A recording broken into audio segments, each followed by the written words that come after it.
Análisis comparativo de documentos y películas históricas. Soy Claudia Jasme y este es mi trabajo. El análisis de esta película y el trabajo de la sesión presente estará orientado desde la siguiente problemática. ¿Quién decía la verdad? Manipulación de los hechos ocurridos en la dictadura militar chilena. Ahora les invito a ver el tráiler de la película Un lugar llamado Dignidad.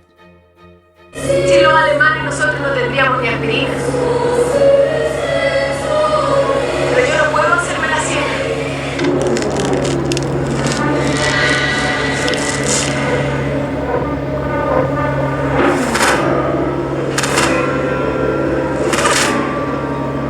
¿Sabes por qué me dicen Dauervogel?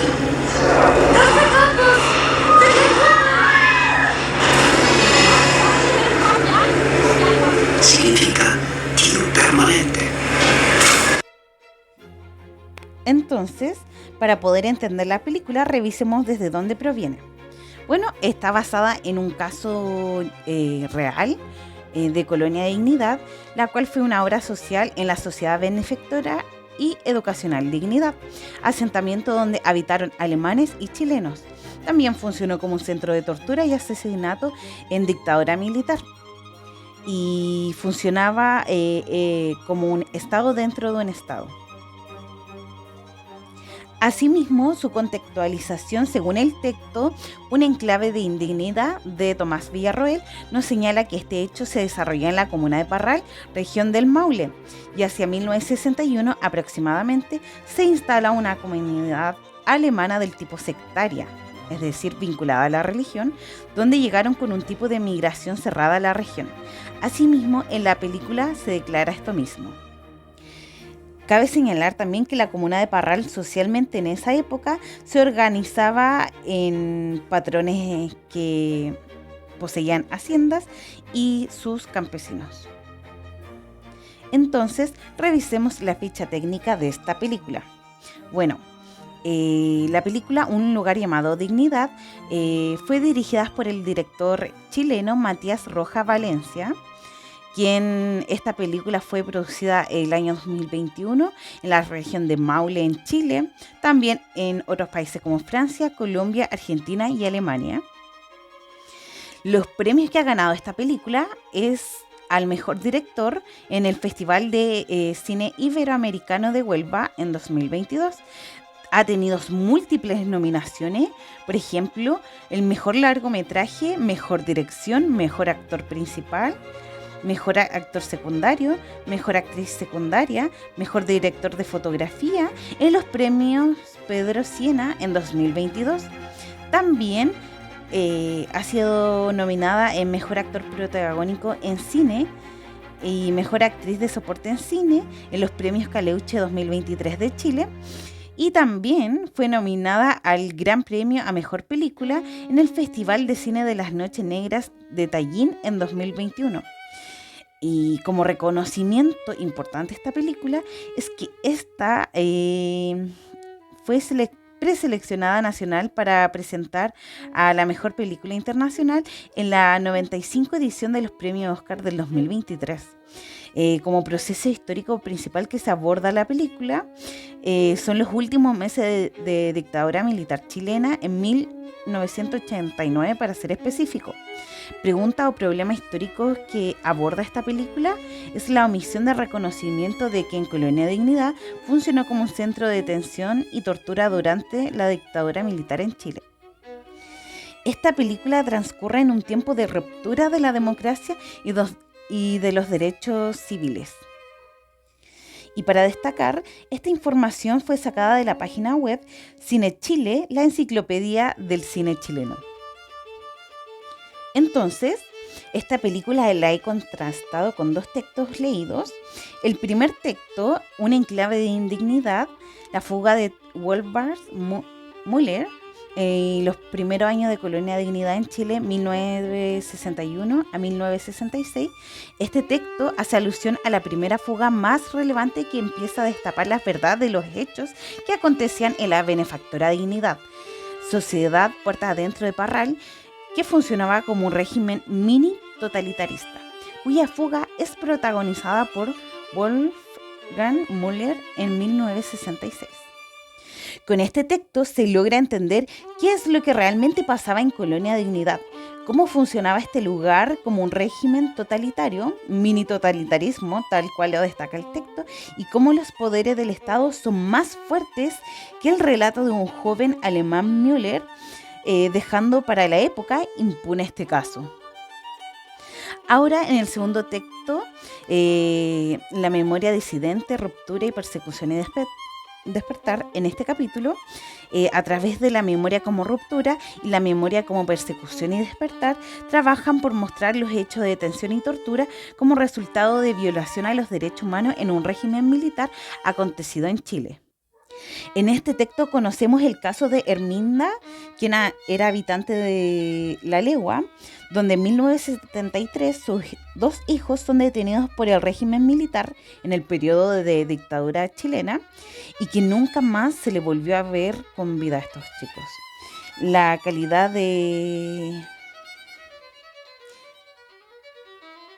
detenidos desaparecidos es en lo que quedan estos 2 jóvenes desaparecidos.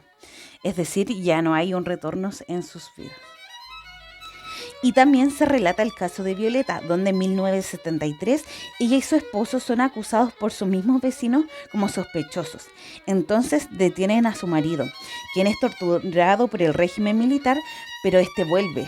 Sigue con vida, pero ya no es lo mismo que antes. En su memoria no dejará de recordar la detención y tortura que vivió él y otras personas, y a través de su relato, en los años posteriores, será clave para buscar justicia y protección de los derechos humanos. En esta línea de tiempo se contrastarán los acontecimientos de la película y de los textos, donde observaremos hechos y procesos históricos de Chile, donde algunos pasaron de manera simultánea, otros no, y tanto la película y los textos comparten similitudes y diferencias. Entonces, en ambas líneas de tiempo podemos observar que se anuncia que en la década del 60 llegó un grupo de alemanes al sur de Chile. Luego la película, tal como mencionaba antes, se basa en el periodo de dictadura militar de Chile, pero específicamente en el año 1989, en los últimos meses de dictadura militar. Esta funciona bajo el régimen, de hecho Pius, así llaman a Paul Schaeffer, quien era admirado como un dios dentro de esta colonia. Y en ella podemos observar el caso de Pablo, a quien se le ofrece una mejor oportunidad de vida. Y asimismo, al ver esta película, nos podemos dar cuenta que las personas no sabían de sus derechos. Y asimismo, en una de las escenas se habla de detenidos desaparecidos, es decir, de Gloria Chacón Silva, detenida desaparecida en Parral. Ahora, por el contrario, en los textos se habla del mini totalitarismo que ocurre en esta comunidad de Colonia de Dignidad, y en 1965 se empiezan a filtrar los primeros relatos y pruebas de qué es lo que estaba ocurriendo en este lugar.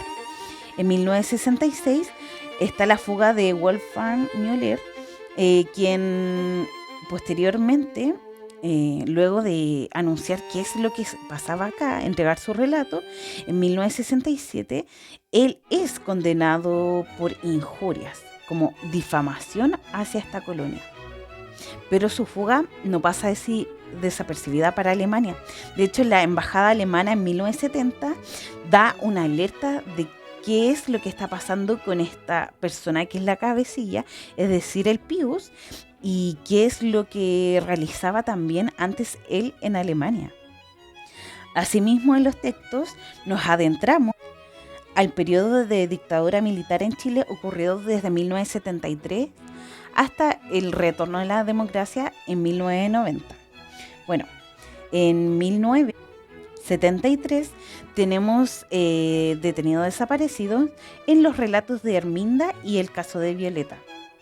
Asimismo, en uno de los textos se declara que todo esto funciona también bajo la DINA, la cual se funda en 1974 y opera para el régimen militar, donde los participantes de esta torturaban, detenían y desaparecían a personas. Luego de un periodo bastante denso de régimen militar, llegamos a 1990, donde con el retorno de la democracia se inicia la Comisión Rettig, la cual busca esclarecer los hechos ocurridos en dictadura militar y específicamente se hace un trabajo de vida y memoria para reparar los derechos humanos de quienes fueron torturados, desaparecidos, detenidos en dictadura militar, quienes algunos volvieron a sus hogares y hay otros que nunca más se les supo el rastro. Entonces, ahora analizaremos la película. Haremos un zoom a los detalles que podemos encontrar en este largometraje. Primera dama de Chile.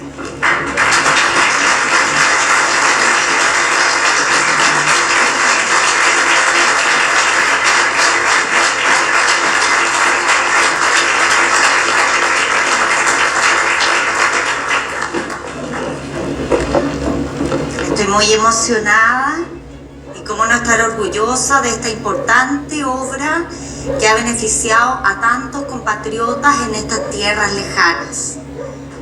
A veces se nos olvida que hay muchas personas que trabajan de manera silenciosa, anónima, sin esperar nada a cambio, y ese es el verdadero espíritu de este lugar.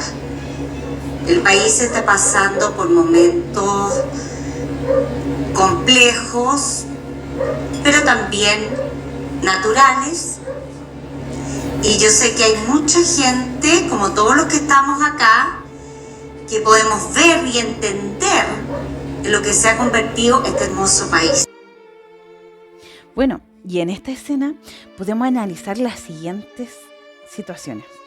Está el rol de la primera dama en 1989, es decir, que estamos comprendiendo los últimos meses de la dictadura militar, en donde podemos ver que su vestimenta destaca por ser una señora de alta alcurnia para esa época.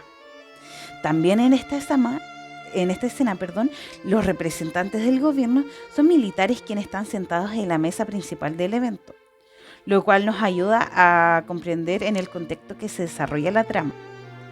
Y aquí los cuadros que sostienen los niños son para hacer un acto en honor al gobierno militar y la ayuda que han recibido como sociedad benefactora. Asimismo, también a través del discurso que entrega la primera dama, se presenta y podemos interpretar que el director de esta película nos intenta transmitir que Benefactora Dignidad fue apoyada por el régimen militar y que por medio de realizar una labor de ayuda hacia la comunidad de Parral y a sus colonos alemanes, estos régimen se autoperciben como el cambio que Chile necesitó en ese entonces. Veo su obra limpio, ordenado, laborioso. Así debería ser Chile.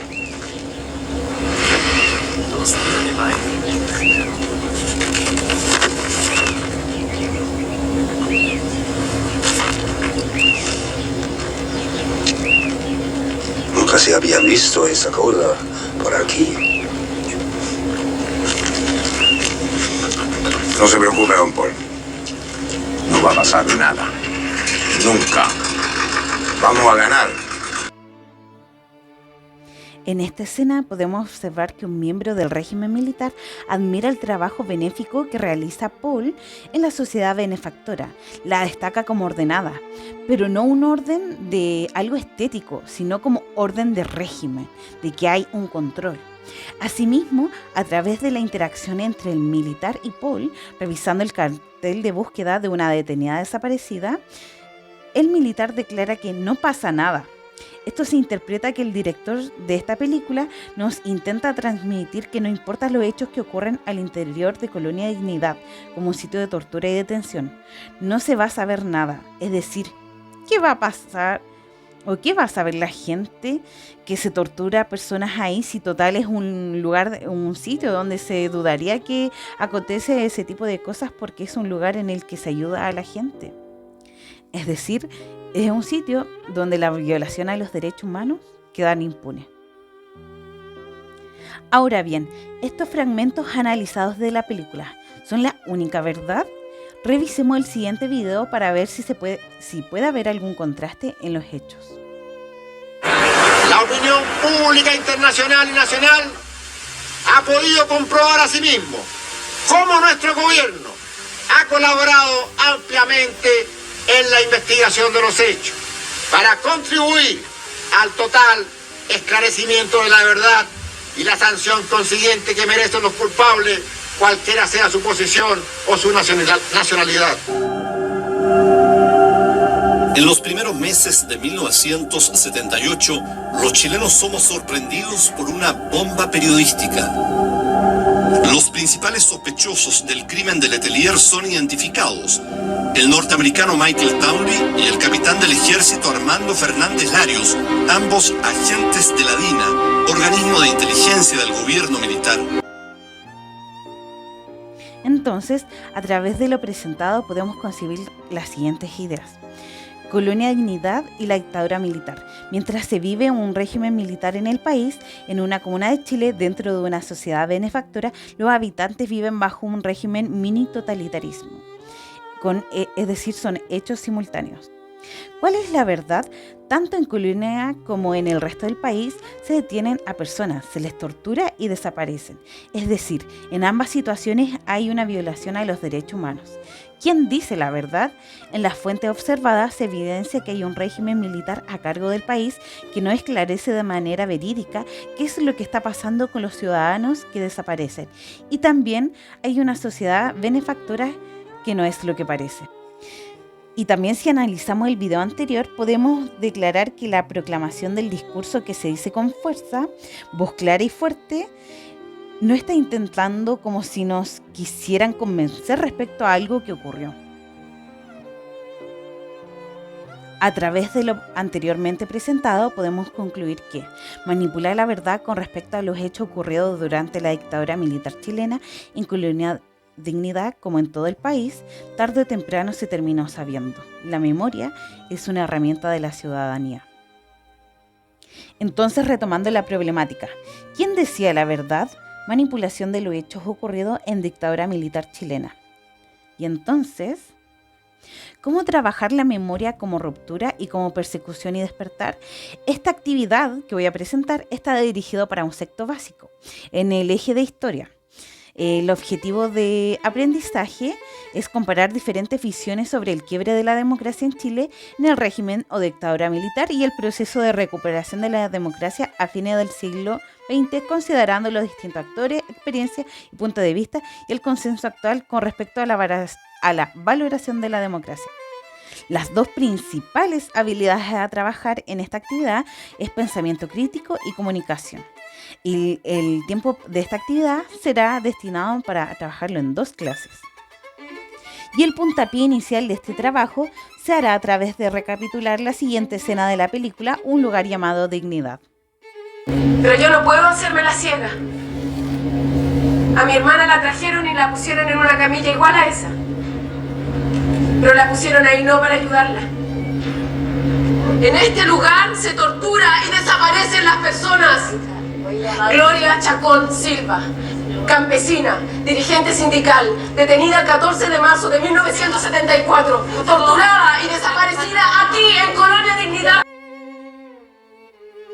Entonces, a partir de la problemática que estamos trabajando, vamos a instalar una subtemática a trabajar. ¿Se debe sancionar penalmente el negacionismo de la violación a los derechos humanos cometidos en dictadura militar?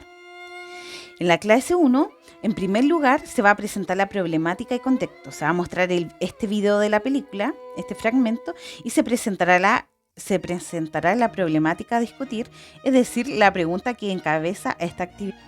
En segundo lugar, se van a definir la organización del debate y definir las posturas. Se mostrará cómo es un debate y su estructura de participación y se van a sortear las posturas y los equipos de trabajo. En tercer lugar, se va a buscar información a partir de las posturas.